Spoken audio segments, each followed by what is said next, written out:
अब हम लोग मंत्र और ब्राह्मण पर एक सामान्य चर्चा कर लेते हैं। संहिताओं और ब्राह्मण ग्रंथों का स्वतंत्र अस्तित्व है। संहिताओं में उपलब्ध मंत्र भाग का कर्म कांड में विनियोग होता है। ब्राह्मण भाग मंत्रों के विनियोग की विधि बताता है। एक मूल है और दूसरा उसका व्याख्यान ग्रंथ या भाष्य। मतलब मंत्र मूल हैं और ब्राह्मण ग्रंथ उसके भाष्य हैं या व्याख्यान ग्रंथ हैं। यज्ञों में मंत्रों से ही आहुति दी जाती है। ब्राह्मण भाग उसकी उपयोगिता और विधि बताता है। दोनों एक दूसरे के पूरक हैं। वेद शब्द मुख्य रूप से वैदिक संहिताओं का ही वाचक है, ब्राह्मण ग्रंथों का नहीं। मूल रूप से वेद शब्द जो संहिता हैं, जो मंत्र भाग हैं, उन्हीं के वाचक हैं। ब्राह्मण ग्रंथों के वाचक ये नहीं है, ये मुख्य रूप से हैं। और सामान्य रूप से तो वेद, ब्राह्मण, आरण्यक, उपनिषद सब चारों आ जाते हैं वेद के अंतर्गत ही। वेद अर्थात संहिता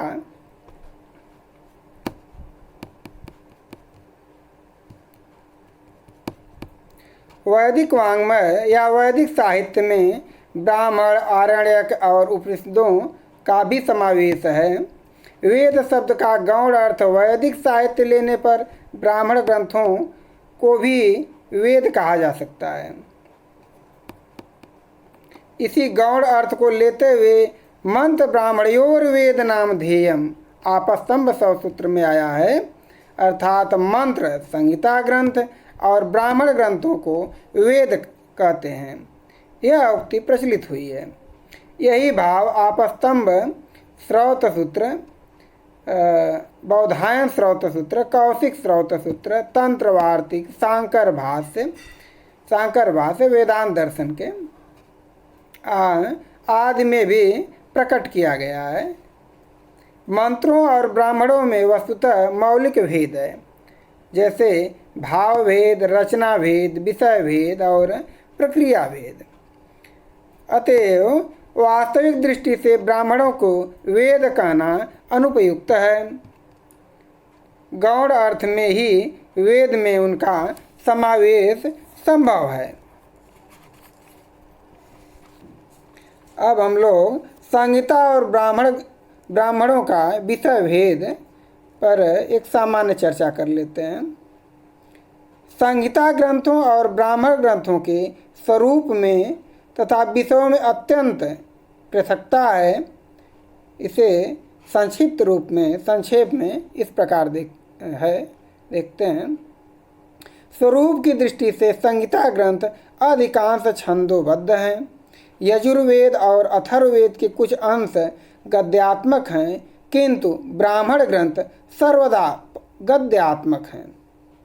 मतलब जो संहिता भाग है वो लगभग पूरा पद्यों में है। कुछ भाग यजुर्वेद और अथर्ववेद में गद्यों में पाया जाता है, किंतु जो ब्राह्मण भाग है पूर्ण रूप से गद्यात्मक है। विषय की दृष्टि से दोनों में भेद है। ऋग्वेद में देव स्तुतियों की प्रधानता है। यजुर्वेद में विविध यागों का वर्णन है। अथर्ववेद में रोग निवारक, शत्रुनाशक आदि विषय हैं। परंतु ब्राह्मण ग्रंथों का मुख्य विषय है विधि, अर्थात यज्ञ कब और कहाँ किया जाए, यज्ञ में के अधिकारी कौन होंगे, यज्ञ के लिए आवश्यक साधन एवं सामग्री आदि की चर्चा की गई है।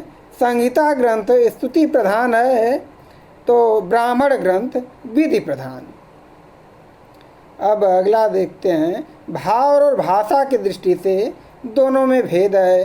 संहिता में देव स्तुति और ब्राह्मणों में विधि विधान की व्याख्या की गई है। वेदों की अपेक्षा ब्राह्मणों की भाषा सरल और सरस है। वेद कठिन भाषा में लिखित हैं और ब्राह्मण सरल भाषा में लिखित हैं।